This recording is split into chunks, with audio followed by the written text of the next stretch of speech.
Good evening. Welcome to Rangers 4 Lads midweek podcast live with myself, Stevie. And joined by the OG himself is Kenny. Kenny, how are you, mate? You well? You good? I'm not bad, mate. Yeah. Nice wee day off. Done very little. Chilled a bit and good to go here.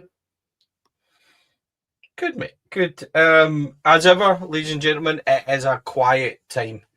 We're at that moment, aren't we? Kind of in between everything. June is predominantly a very slow month. The word is not to expect too much in the coming weeks.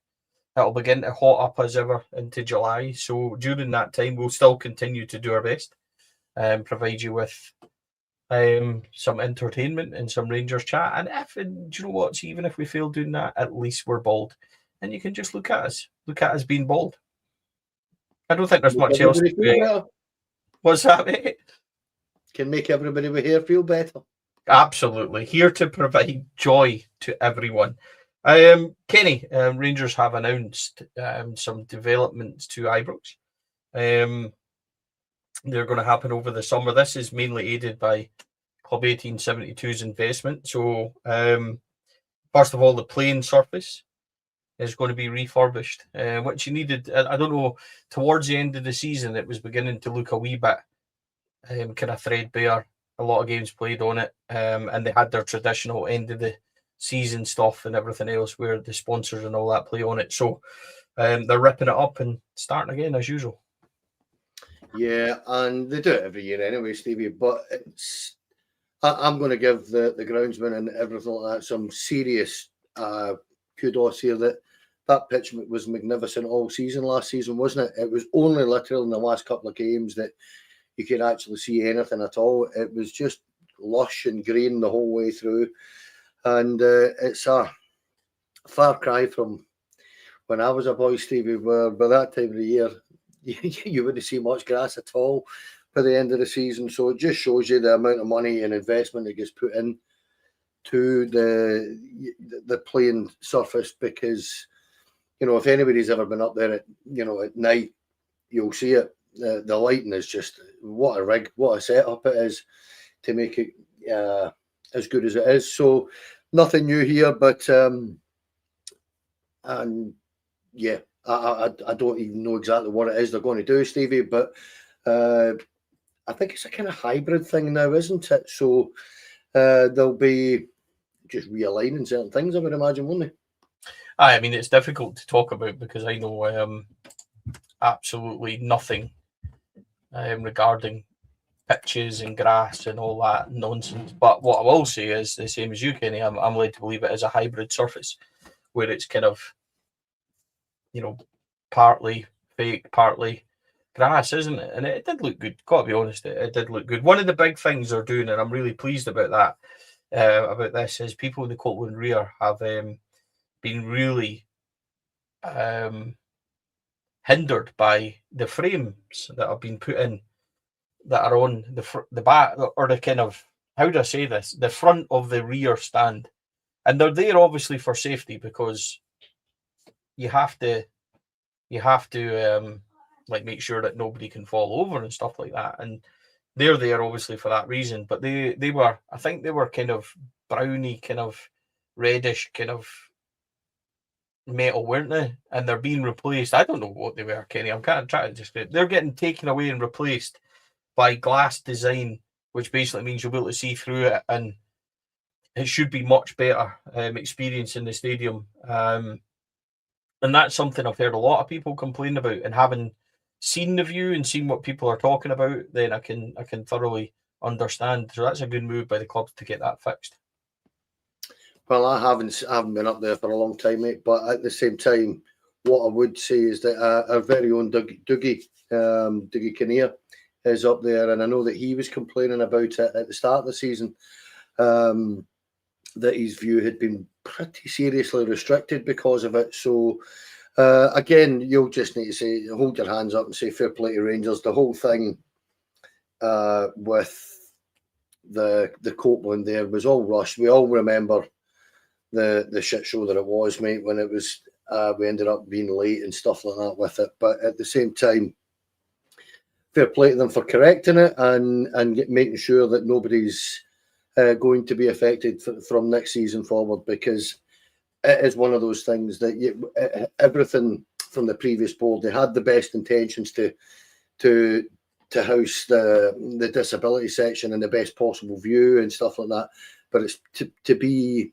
it's to the hinderment of other people. So to fix it is a good thing, but yeah, it's nice to see them do things like this, Stevie, and actually just man up and own it, and just doesn't matter what it costs, just get it fixed. So good on them. Yeah, it's something that we've needed to do. Look, the stadium needs some TLC, doesn't it? They're going to also do some high-level structure work to the main stand, which is basically everybody complains about those white steel beams at the top of the main stand, don't they? Why don't we clean them? I don't think it's quite as easy as you just go up there with a bucket and a cloth. Like, I think there's more to it than that. So that is, they're replacing some timbers, fixture covers, replacing panels and things like that up there. This is just basically TLC, a little bit of tender love and care that, unfortunately, Kenny, and you and I both know this to be true, the periods where we began to hurtle towards 2012, we had no money to even buy players. We certainly didn't spend it on the stadium. And then when those people took over for that 3, 4, 5 years of hell, they spent absolutely nothing on it. So, and couple into the fact that the broom loan and stuff like that got put up at the end of the kind of 70s, beginning of the 80s, didn't they? So this isn't a brand new stadium, and we're doing our best to kind of, the ones that have came in throughout the years and all the parks and everything else, everybody's done their bit to tide it over a wee bit, but it needs some TLC, and they're doing that. Trophy room to be revamped, corridors between the trophy room and members room, all to be kind of spruced up, footprint around Ibrox is to have works. I think, see the road that goes round, that needs urgent work for me. Like, there's too many big potholes and everything else, so that needs some work to it. And basically the John Gregg and Walter Smith statues, we in our meeting with Club 1872, they said that was one of their big things, going to put security cameras and lights on it and stuff, because we do know, unfortunately, somebody tried to burn the Walter Smith statue and things like that. So this is just kind of bits and pieces we're being put in. And listen, it's not massive, is it? It's just club news, which is why we're going over it. And little things like this, if they can get the little things right, Kenny, I kind of think they'll get the bigger things will all come together. Yeah, and you're absolutely spot on. When you look back, the way back at the turn of the century, Stevie, that David Murray just began to become incredibly disinterested, didn't he? Didn't spend any money in anything, really. And when you look back to, it was effectively to the point of 2015, there wasn't a single penny really spent anywhere. And you can't, it's a continual upkeep. You know, you've got to continually just going over and tidying up things. When there's metals and stuff like that, there things begin to rust and stuff like that, mate. The wood begins to rot. You have to continually replace and renew. And yeah, I'm with you in the fact that everybody's done their little bit. For me, a big kudos to Club 1872 here and their contributors, because a huge amount of money has been put into the football club to do a lot of this work. And I don't know if they're paying all of it, but I know they're paying a substantial amount of it, which is just fantastic. They'll have a sense of pride about that as well, and giving us all a little bit of pride in our home, because you're right. I mean, in fact, you'll know, because I go with the games with you sometimes, mate. But every time I'm walking from that car park across, I just think, oh my God, you need to fix this, because I'm getting old, mate, and a wee bit wobbly, and it's dangerous. I mean, there's bits of it are actually quite dangerous on the footprint. So I would very much be delighted to see them do that. And I just want to correct myself, because I said the word hinderment. I think the word I was looking for was hindrance, and I couldn't remember it. But it's the things you do in your life. But I'm with you on this, mate. I actually think it is one of these things that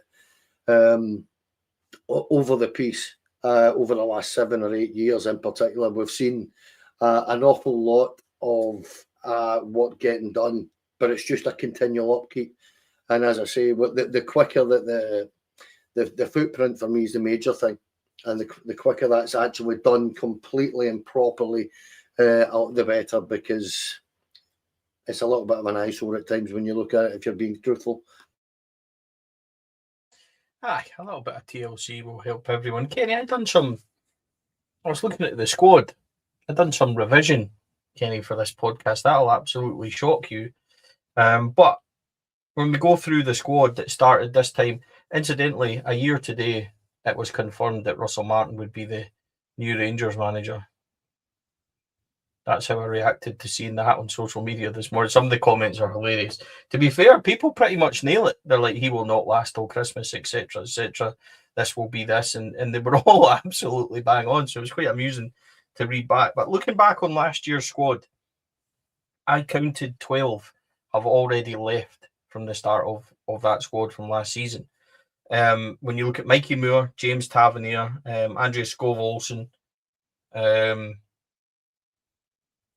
Nasa Jiga, Ravi Matondo, Derek Cornelius, Leon King, Ben Davis, Jaden McHoma, Joe Rothwell, Max Aarons, Kieran Wright, Kieran Dowell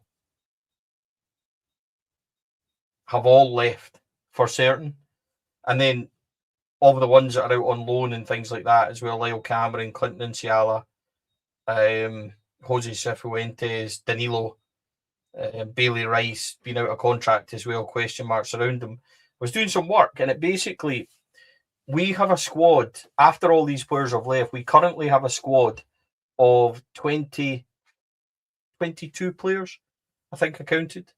Of those 22 players, I was kind of going through it. So the ones that you would hang your hat on keeping, Yusuf Chermiti, Ryan Nadiri, Nico Raskin, Tour Romans, Manny Fernandez, Tochi Chukwani, Jerry Kasama, Dujon Sterling.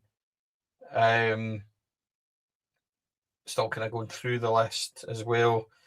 There's not, believe it or not, there's not too many more after that. The ones that are on the periphery of the squad that you might lose and you're not too sure about. Jack Butland, Bojan Majowski, Telo Asgard, Nadim Bayrami, Mohamed Diamande, Ollie Antman, Danilo, John Suter. So I was kind of looking on it, and you've got, I think you've got a squad of between 12 and 14 that you can look at and say, right, you'd want to keep them for next year. In that 12 and 14, after that, you've got a bunch of guys, and I'm not trying to be disrespectful, I put Lyle Cameron in there, like Sir John Suter, Oliver Antman, Mohamed Diamande, Danilo, Conor Barron, dare say it. There's a few Telo Asgards in there, Jack Butland's in there, Bojan Majowski's in there, of guys that I feel the club could be a toss of the coin with. They might stay, they might not. I would hope and think that they would be looking to keep Chermiti, Raskin, Fernandez, but that depends on money and bids that might come in for them as well.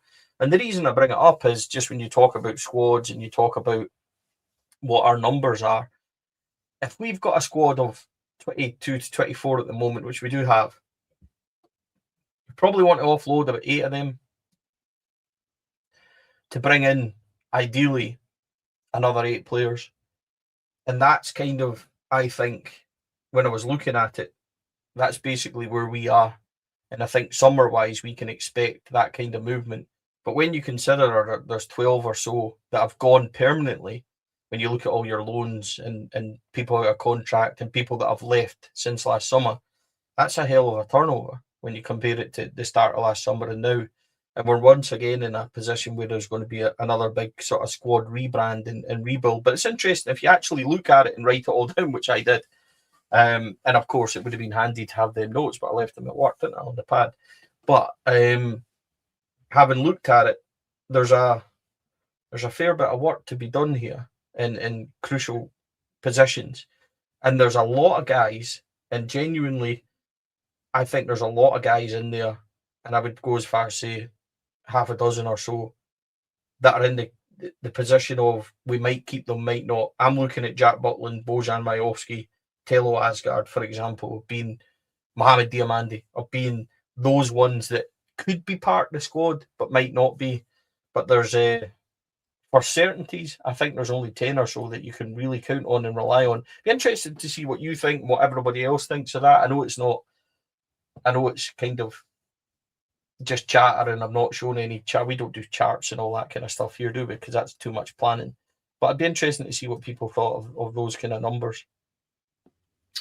Yeah, I did know that there was about a dozen gone already, and when you look at the ones that are away, Stevie, you're not going to miss very many of them, if the truth be known.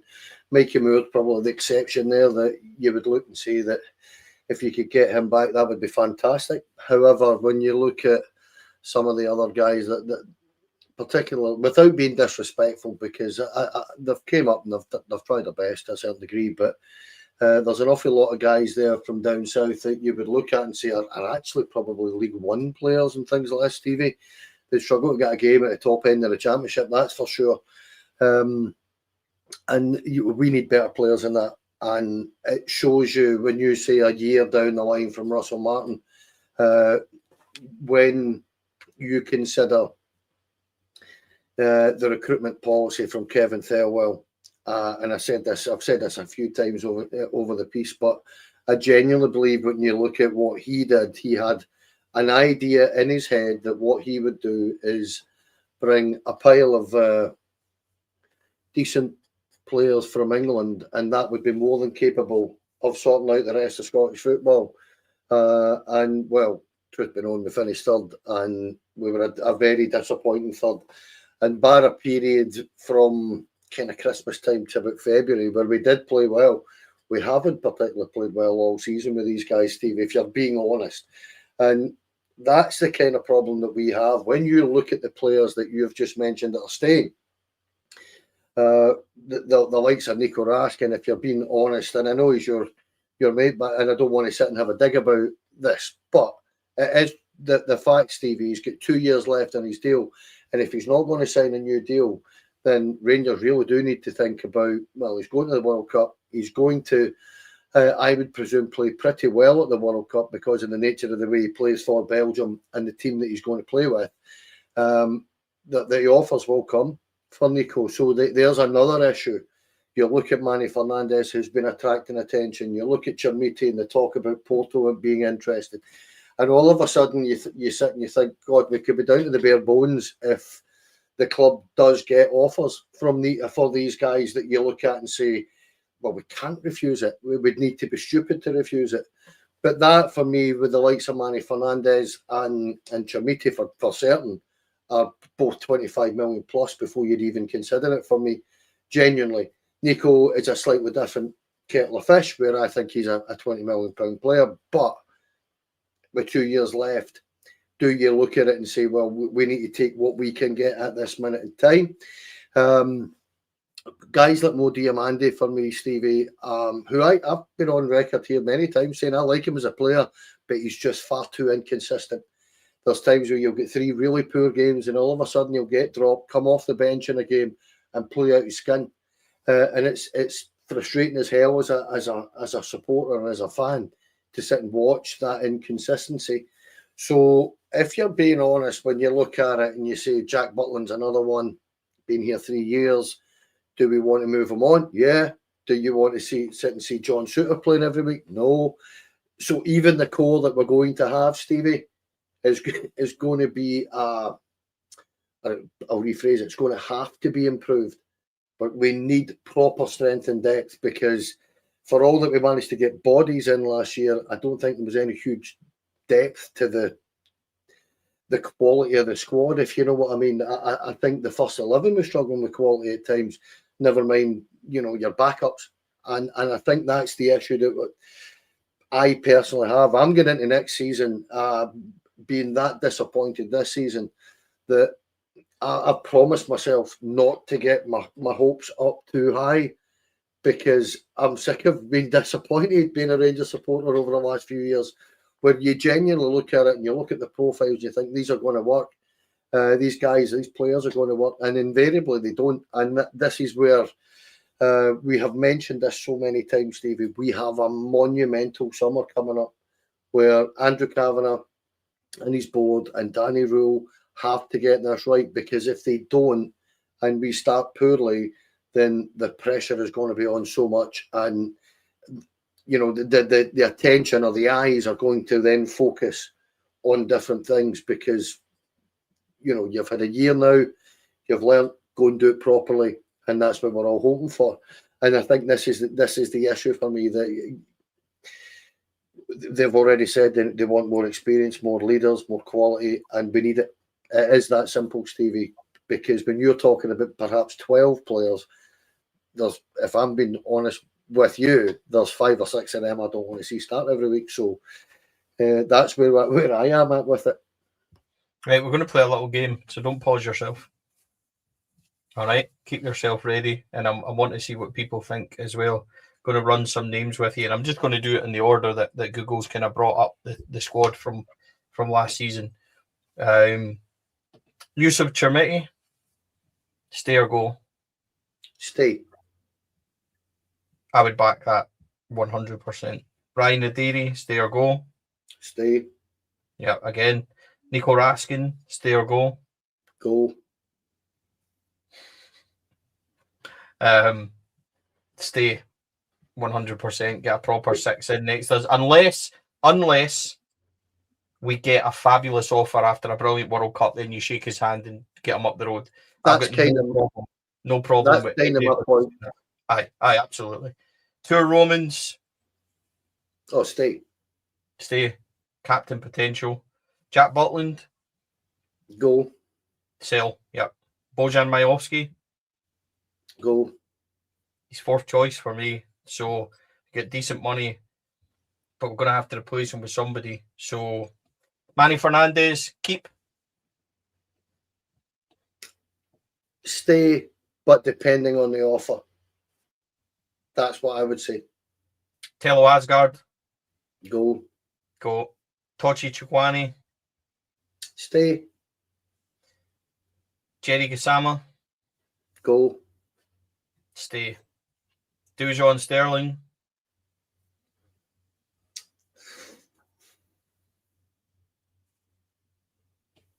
I'll say stay.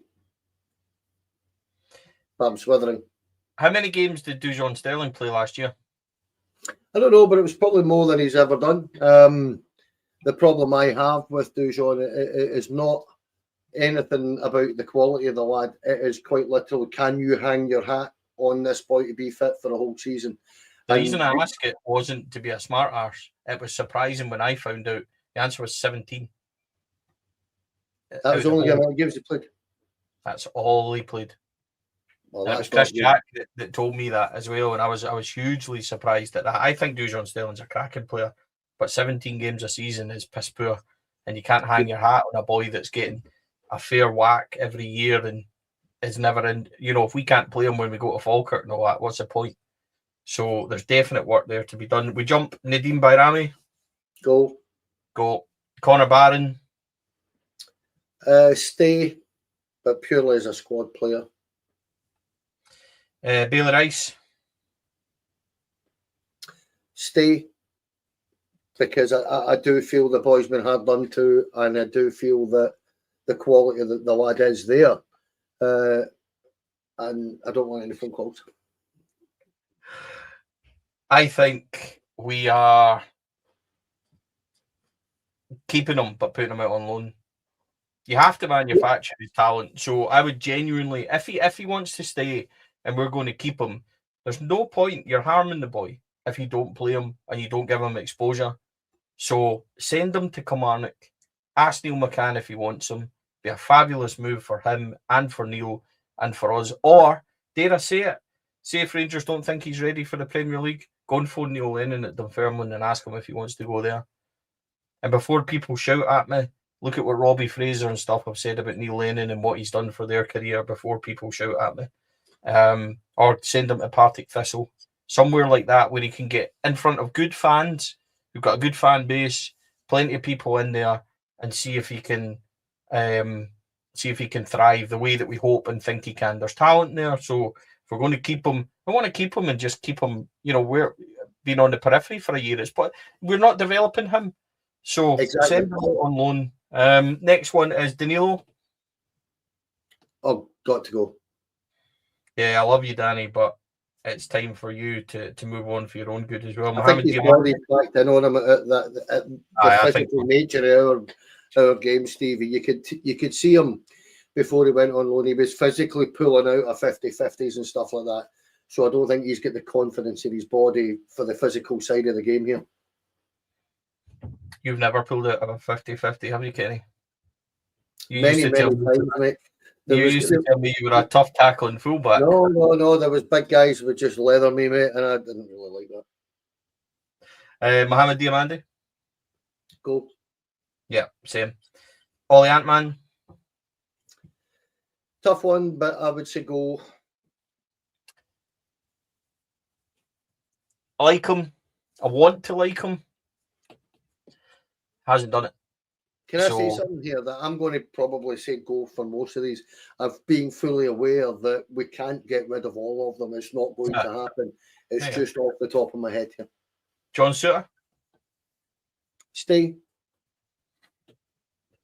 I think that's more or less everyone. Jose Cifuentes obviously will go. Lyle Cameron? Go. But only because it was quite clear that I don't think Danny Rule rated or fancied him as a player in what Danny was trying to do in the midfield, put it that way. But I like Lyle Cameron as a player. Ross McCausland? Go. I don't think he's got the pace or the strength or the physicality to play that position. Okay, I think that's Liam Kelly. I haven't included or is not included on this list. But I'm taking it you're happy for Liam Kelly thought about. Absolutely. I don't think, see if you look at it, I don't think there's too many in there that is massively massively controversial decisions or anything else. I'm just looking to see if we've missed anybody out. I generally don't think we have. Finlay Curtis obviously comes back into the squad. For me, Finlay is a first team starter next year. Yeah, him and Shankland will be good additions. I just want to kind of confirm why I've said that every single white player should go is I just don't feel we're getting enough out of any of our white players, any of them. I want to see white players contributing with goals and assists on a weekly basis. I think it's absolutely imperative if you want to be successful that your front 3, 4, 5, whatever way you're going to play, have to score and contribute all season. And I think we've been far too inconsistent out wide for far too long. The only guy that actually has turned up, or the only two guys over the last few years that have actually turned up and properly contributed are Václav Černý and Figar Dalasima, who we played coming in off the left quite a lot as well. So that's kind of where I am with the wingers or the front or the forward-minded players. I just don't see them given enough. That's why I'd be quite happy to keep the three strikers that I'm talking about when it comes to Shankland, Chermiti and Nadiri. And I think we need new players up there, Stevie. Somebody's asked us, I don't see the point in asking this too much. The decision's already been made. We've already done this to death. But it's been asked, Danny Rule, yeah or nay? Well, the decision's been made, so you've got to say he will stay. But my concern, Stevie, is that if he starts badly, the noise is going to be it's going to be eruptive. It's going to be really, really very, very loud. And we both said this, and I'll reiterate this again, that if Daniel's going to stay, you have to give him that January window also. For me, you have to. We've just turned and said the amount of players that I would want to leave. Now, if you're asking a manager or a head coach to turn around and navigate this over the first part of the season, then you're not going to get every transfer in right. It just doesn't. It just never happens. So you're going to have to give him the January to try and correct that, and only judge him then on the kind of from March, April time, and make your decision from there. Yet for me, you have to give him the full season. And me being a Rangers fan, I'm fully aware the way our fans will absolutely lose it if we don't do particularly well next season, Stevie. So I find the kind of logic of that going is very difficult to kind of get 2 and 2 equal 4, if you know what I mean. I think it's a big risk from Andrew Kavanagh to turn around and say that that's what they're going to do. Yeah.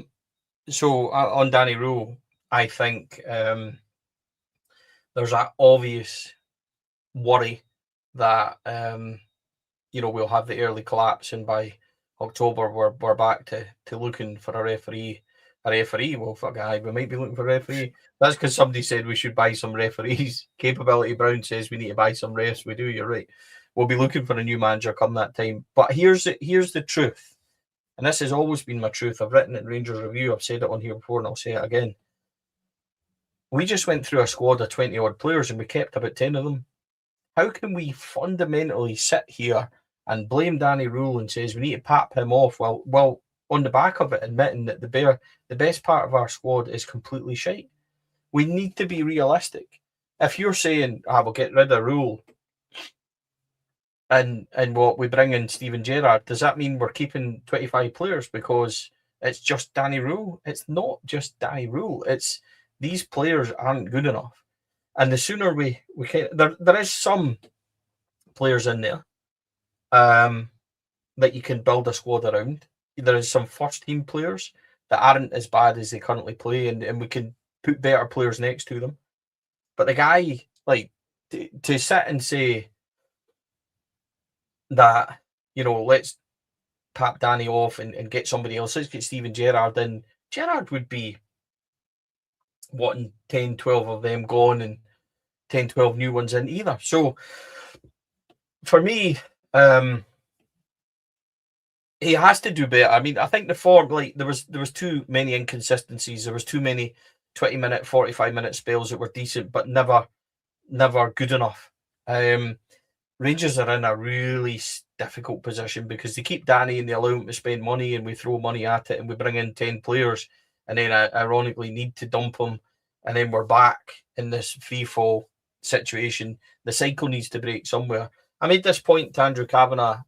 People know that Andrew Kavanagh met the press, and everybody was firing questions at him. And I said to Andrew, I said, see, as a fan, you've decided to back Danny, which I appreciate and I understand why you've done it. But the biggest fear is, and I said what the fear is on behalf of, on my thoughts and what the fans were kind of thinking. And he understands it, and it's a huge risk, but he also feels it's a massive risk to uproot and do it all over again.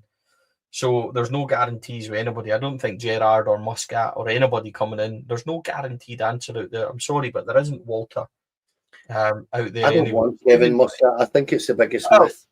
I did at a time. I would have taken Muscat, but I think now is kind of popularity and things died a wee bit. I think Steven Gerrard is absolutely fantastic. I love him for what he done here, and I think he's a sensational guy. Done a fantastic job up here, and I think the disrespect that he gets is difficult. And I understand he ditched us, understand he went to Aston Villa, I get all that. There's circumstances, everything.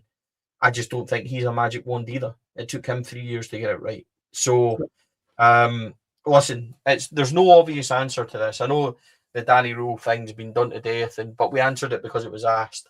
The thing I'd say about Danny Rule, Stevie, is when people are questioning him, I would look at it and say, look at the job that he did when he came in. He took one look at that squad.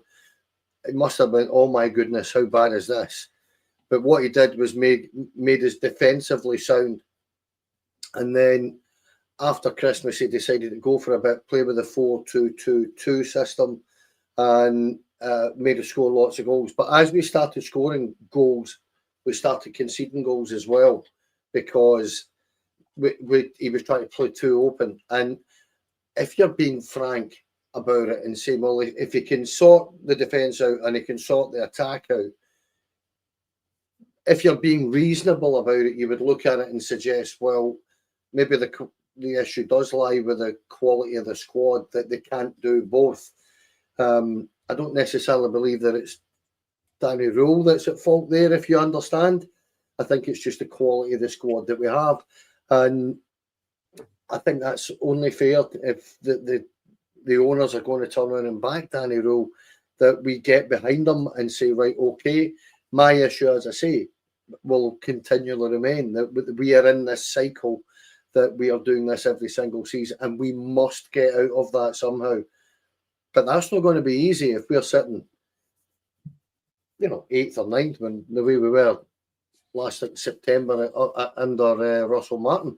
So what are you going to do? Yes, it is a catch-22 situation that we find ourselves in. So that's where I've been saying this to you, and we keep saying it, that it is absolutely imperative that they get the signings right this summer. It's more than anything else. I find it interesting as well is that just this point, we complained a lot about bad apples in the dressing room, and I seen people like above when talking about Nico, saying that Nico's a shit stirrer and Nico's this and Nico's that. Nico's not. I've heard it about a lot of other players. I've certainly not heard it about Nico Raskin. In fact, Danny Rule quite openly said that Nico was his guy and his go-to person and everything else on the pitch and off it. So I don't understand why Nico Raskin has become a bit of a whipping boy for me in the closing stages of the league, and I just feel that like we're so up and down at times as a fan base. I find it. I do agree with people, and I've said it for a long time, that there's something wrong with our midfield. It's not clicking.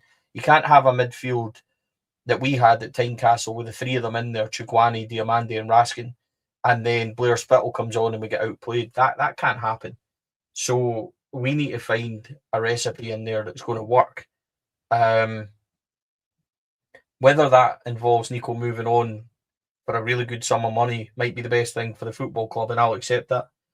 What I don't accept is Nico Raskin's not a good player, because he is. He's a starter for Belgium.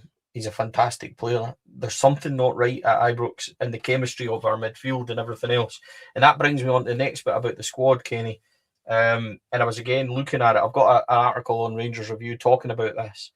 And I was tasked with thinking about the three urgent positions Rangers need to fill in the summer. And what I've went for is the spine of the team. A goalkeeper, which I think is absolutely imperative. A commanding goalkeeper. I've went for an urgently commanding left-sided centre-back. Give me Philip Hollander minus the needing a rest after every second game, and give me him. He was absolutely prime. You need that next to Fernandes. There's your spine. There's your little triangle there, and you need a six. For me, the three urgent players in that Rangers team are goalkeeper, centre-back, and six. And then, and here's where it gets funny, you probably need a left back to fight with Romans. You definitely need a right back because we can't rely on Sterling. You probably need another centre back. You definitely need an 8. We need a runner from midfield, somebody that's different. We need to find that. And you need wingers. I don't think we need a striker, ironically. So I would, interestingly, to see where you, and by the way, there's no wrong answer to this, because when I was answering it, I thought to myself, see if somebody says urgently we need a right winger or urgently we need a right back, there's no wrong answer to this. It's just your opinion and what you think. But the three urgent positions for me is goalkeeper, centre-back and a 6. The spine of the team is weak. And there's too many games. Look at the game at Parkhead, for example, 1-0 up and we're strolling it. And they attack once and you get a wobble and all of a sudden we're 3-1 down. Rangers need to be in a position where the spine of that team can absorb that, and we can absorb things in games and then kick on again instead of being weak as piss. So that's where I am. Again, no wrong answer to this. I don't think if people in the comments are saying, a 10 or a right winger or a right back, they're all right, because we do need that work, Kenny, but I'm just wondering where you are. 3 is almost impossible for me to kind of pin it down to or narrow it down to, because what I was going to suggest to you just before when we were talking about the midfield there and you're saying it's all the same. Well, you even just look back to Stephen Gerrard's time, when you were just talking about there. He had about 8 to choose from every single week, Stevie. We don't have anywhere near enough bodies in the middle of the pitch to choose from. I think it's such a... I mean, you could look at that and just off the top of my head, I would turn and say Stephen Davis, Ryan Jack, Glenn Kamara, Scotty Arfield, Joe Aribo. The list was going on and on and on. We had 7 or 8. Koulibaly was another one that was there. That you always had a chance to rotate the midfield. So on the choices, yes, I would agree. Certainly, a right centre half is the first one for me. A number 6 is a definite. We need a specialised number 6, and then it would be one of. I'm with you in the goalkeeper. I actually do genuinely believe we need a new goalkeeper. However, I also think that a quality right back is imperative. I think the difference having 2 quality fullbacks makes in the modern game is massive. But we also need a number 8. We actually need a number 10 that is very, very productive. We don't have that. We need 2 wingers. For me, as I've already said, when I was saying that that's where it does come down to what we're getting offered for certain players that we have, Stevie. Whether we can make the changes that I would particularly like to see. But I'll probably just about agree with you in saying that the centre half's the first priority, the right centre half's the first priority. A starter, I mean, an absolute categoric starter. We are that used to having literally top-class, world-class goalkeepers at Rangers. I'd like to see that again. And I'd probably say that a specialised number 8 is the next one that I would go for. As I said, I don't think there's any wrong answers to this. Ironically, I'm quite happy with the strikers. I think Chermiti, I want to pay tribute to him a wee bit. I've said it before. I thought he was... Jesus, like, I just didn't know what I was watching. McCoy said, holy moly, guacamole. Other people described him as a YouTube player and a basketball player, and that he just looked fucking... That boy has shown balls to be where he is. Second start, I think, was the 4th of December. Ended the season with 18 goals, 2 hat-tricks, goals against Celtic in big games. He's somebody that I'm looking for a lot more of. Lawrence Shankland is fucking great.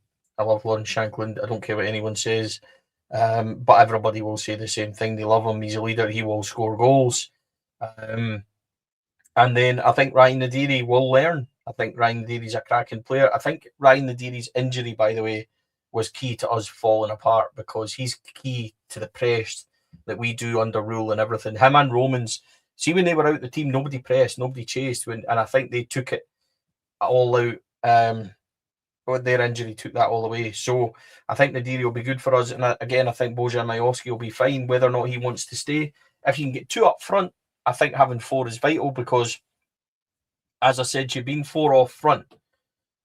Being 4th choice up front isn't as bad as being 4th choice when there's only 1 player. That sounds obvious, it is. But if you're 4th choice, but your direct competition is Yusuf Chermiti because he's your 9, which Majowski should be, Nadiri will be competition for Shankland, and Shankland, I think, will play more as a 10, dropping slightly in. Shankland's biggest threat for me is arriving in the box to connect with goals, as you've seen him with Scotland, and as you've seen him with us, against us. So I think that's how our 4 work, and I think we're fine up front. But one player, Kenny, we have been linked with today, Silas Anderson of Hacken, again, midfielder number 6. He seems to be the go-to choice for a lot of people when they're talking about this magical 6 that we all crave. I'm not sure much about him. I don't have Kai stats to hand, but we're linked with him again. He's a name that just refuses to go away. He is, and I think it was either the start of this week or the end of last week. He was getting mentioned for a move to Portugal as well. I think he's been linked with us. I think he's been linked with a few clubs in Britain as well. I don't watch Swedish football. I'm not going to pretend I know huge amounts about him, Stevie. But having looked at the profile online, then he looks a very tidy player.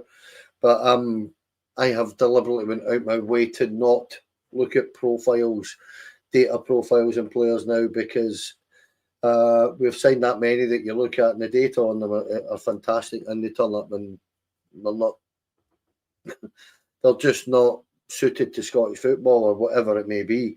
So yeah, I don't know. This guy, he's a big lad, isn't he? And I think he's quite a physical guy as well. So that would be wonderful for us in the middle of the park, because you could tell yourself, you know, we mentioned it many times when Tochi Chakwani came in, the physical aspect of his game made a difference right away. I just thought the big lad just looked absolutely exhausted in the last half a dozen games of the season. He just looked shot to pieces. He just looked as if he'd ran out of gas. But that was because I think he had a long season in first half of the season in Austria, where he was playing every week, and then he was having to play twice a week here. And I think I'm forgetting he's only 22, maybe 23 now, but he was 22 when he got here. And you know, you're pushing a guy to his limits, and I think you'll see a much more refreshed and much more productive Tochi Chakwani. But that's what I'm saying. I think we need, if I'm being honest, if I'm saying that perhaps Nico Raskin might go, or Mohi Diamandi might go, Lyle Cameron will probably go. You never know about Conor Byrne. He might go. Well, if those four were to go, I think we need 5 or 6 in, because I think we're lighting bodies in the middle of the park. So it's going to be a long, long summer with this. It certainly is. Linked again with Hampus Skoglund, the right back, Hammarby, Swedish international under 21. Good at both ends of the pitch. Kai likened him to two Romans, which is basically what you want, isn't it? And he's got this wee graph, which I don't fucking understand. But his key stats is 27 appearances, 3 assists, 0.35 key passes per 90, almost 9 progressive passes per 90, 2.28 dribbles, 68% defensive duels won. Strengths, apparently athleticism, balance, ball carrying, chance creation, crossing, defensive awareness, and passing range. So he's one that seems to be linked. Couple of £1 million for him. Young Swede. It could be that he's two Romans. It could be that he's Stali Stensas. Remember him coming in for Rosenborg? I think the year that we went for 10 in a row, and you thought to yourself, this boy's got everything. Rosenborg were the shit back then, weren't they? Like, they used to go on fucking amazing European runs and just pop up in the semi-finals, and they were all like farmers and all this shit. And they were incredible, Rosenborg, and we all thought Stali Stensas was going to be incredible, but he was dog shit. And he quickly got punted almost immediately. This boy's name, Kenny, won't go away. Seems to have a decent write-up. Again, what do we really know about him? Not a lot. I've seen the YouTube videos. I've seen the best bits, which is what these things are. These clipped up videos are the very best bits of a player. They don't show you making an arse or something very often in these videos. So I've no idea what he's like, Stevie. I'm not going to pretend that I do. What I will say is that on the videos that I have seen, that he looks fast, he looks direct, he looks attacking, and he can play a bit. But as I say, that's a 5 minute, well, 2 or 3 5-minute videos is what I've actually seen of him. That's it.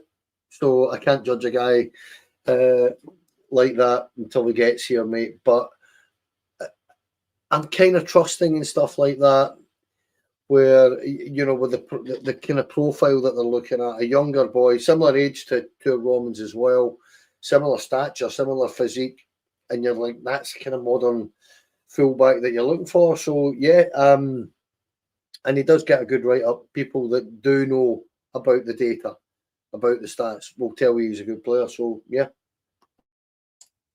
I don't watch 2, 3, 5-minute videos on YouTube or anywhere else, just to be clear. So I don't know what he's like, but we'll see. If he comes along, then I'll give him 10 minutes, same way as I give everybody else. A few questions on the show tonight. Hello, lads. What's happening with the new strip? Nothing.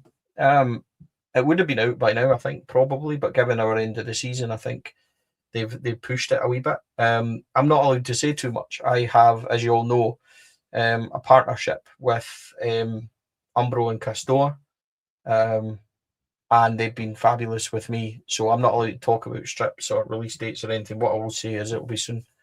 And they're very nice. That's all I will say. So I don't think there's much issue with them. Anything else? When are the players back for pre-season? It can't be long until transfer windows open. Going to be hectic. Players are back, I believe, just at the end of the month. They had 4 weeks off, 4 or 5 weeks off. So they'll be back around about the 20th or something. I'm not entirely sure when it is. Yeah, I think it's the 19th or something like that. I read somewhere. They had 4 or 5 weeks off. What I will say is, with friendly game against Coventry at Ibrox on the 26th, is heavily rumoured, and they've also got a game against Prague, not the bad ones, the other ones. Is it Slavia Prague? I think we're playing them 16th of July, somewhere behind closed doors or something like that. So those games, I'm pretty sure will go ahead. Nothing definite. Slavia is the one with Glenn Kamara. Is it Sparta we're playing? It's Sparta. It's the other one. It's the ones that aren't Robs. Like, that's who we're playing. I don't know who that is. So yeah, that's a wee bit of what we're doing in pre-season. There'll be plenty of games. I think we're going to Austria for pre-season, Scott. I think you're right. So that's kind of where we are. Sparta, people are telling me, fair enough. Sparta, Prague, that's fine. I said Slavia, didn't I? But it's Sparta. Okay. One other bit of news: Andy Thompson, Rangers women's assistant manager, has become the new head coach manager of Hearts, who are the women's champions this year. Great move for Andy. So yeah, that really rounds it all up. Kenny, we've done extremely well to get 50 minutes out of that, my man, because there was not a lot to talk about. So I hope that people have enjoyed the show, and if we've rabbited on a wee bit, then we apologise. But we do our very best to bring you a show. 53 minutes of absolutely talking shite because there was nothing to talk about, basically. I mean, I actually apologise to you for writing agendas like this is the best I've got. But it is that time of year, Stevie, that let's not be too down on it. There's nothing coming out of Ibrox. There's no news. There's nothing. There's very little rumour. There's very little information at all. So we're trying to get shows out there because that's what we want to do. We want to get as many shows as we can, but at the same time, when there's a lack of content, it makes it very difficult for us. But listen, let's talk for another 40 seconds or so. Kenny, get the numbers up. I'm going to answer this question. Are we getting rid of the Twitter admin? Right. First of all, the Rangers media people, and Kenny knows this because Kenny's met them all, they are Rangers fans, every single one of them. There is a kind of template for what Rangers do to away games. They do the picture of the away stadium, they'll do pictures of the players coming out the tunnel, etc., etc. Right. What we did on Parkhead was shite, and there's lessons learned, and it was a mistake by young people that are kind of learning at Rangers. That is it. I'm not going to criticise anyone because they've already had it in the neck, but nobody's Tim's or whatever else people have said there. It was just a learning curve that should never have happened, and was immediately fixed when it was expressly pointed out to the football club. What the fuck's going on here? It was fixed immediately. So yeah, I think it was just a genuine mistake. Kenny, you know the people.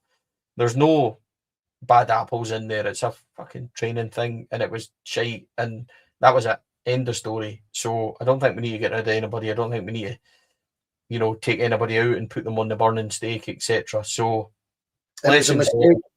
It was a genuine mistake from a young person. That's all we'll say. But yeah, they've learned their lesson. They were pulled up for it as well. To be fair, that you can't be doing that. So yeah, everybody makes mistakes in their job. Stevie, show me somebody that doesn't, and I'll call them a liar, because and as we need to understand that and be fair that I wasn't happy at the time when I seen it, but when it was explained to me who it was and why it happened, I was like, right, okay, don't do it again, though. So, and that's the way with that. So, yeah, exactly that. I would just like to point out that I'm fucking brilliant at my job. So, there we go. Folks, thank you so much for joining us. If you haven't already, please like and subscribe. We would really enjoy that, and that would be much appreciated, especially on YouTube. That really helps us grow. We're just past 13,000 subs, which is amazing. Huge thanks to our sponsors: Rhino Express, Cloudview Fire Protection and Joinery, Athol Industrial Solutions, CSD Air Conditioning, Candid, and RYDC. We are going to switch that up. We are getting new sponsors, hopefully. And some of them that will be leaving. So we'll announce more of that as the summer goes on. We do have a new podder that has joined us. William McLaughlin has joined us. William was somebody that applied, and Davey Hare done a few shows with him off camera, says he's very good. So good news as well, he's not bald. So it's not a requisite to be here on Four Lads. He's quite hairy. He's like beard versus food. That's what he's like. He's got the big beard and all that sort of stuff. So he'll be good. So hopefully William will settle in quite nicely. So I like to freshen it up, give people an opportunity to come on the podcast. So William will be on soon. Also, folks, Four Lads will be playing a live show on the 24th of July on a Friday night. We are going to be live in Glasgow, and more news to come of that soon. So yeah, I would hope to see as many of you there as possible. I think there'll be 100 tickets for that, and I think that's in 6, 7, 8 weeks time, something like that. 24th of July. I think we play Coventry on the 26th. So yeah, we are looking forward to playing in our live show, and we'll have all the news about that out. Tickets will be, I believe, £12.50 to come and see me and Kenny. I think we're going to get Amrit to host it, Kenny. Yeah, we did a show in Grangemouth a few weeks ago, and trust me, if you buy your ticket, believe me on this one, I promise you this, Amrit was fantastic as a host, genuinely fantastic. That particular show, it was you, Scotty Patterson, Amrit, and myself, and it worked fantastically well. It was very, very good. But Amrit stole the show. I thought he was fantastic, genuinely brilliant. Takes the pressure off me. So I'm quite happy for him. Didn't he make a joke about a Jaffa cake or something? People can work that out. He very much did, and that way you go, oh, that's not right. And then it was him that said it, so fair dues. It was absolutely, but genuinely, he's a brilliant host, an absolute class lad, and a brilliant host. So yeah, if you want to come and see us live, we will be doing that show. Look out for that one. Also, tomorrow on the podcast is the history show. This week in history, it is Davey and I think Andy this week, and then it's Davey and myself next week. So get yourself remembering that on a Thursday you get the history show. Friday, the boys are back on Friday night. I think they're doing a season review. And also for members, please remember. You keep saying this, mate. It's a squad review they're doing. They'll do as they're told.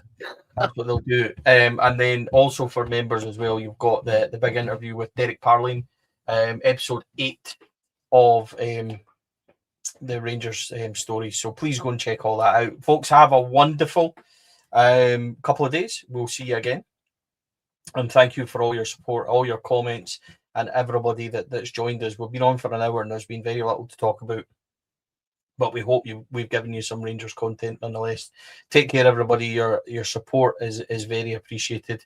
If anybody wants to get in contact about helping the show or sponsoring us next season, please do. It is fourladshadadream@gmail.com. 4 is spelled 4. You guys take it easy. And we will see you all again very soon. Bye for now.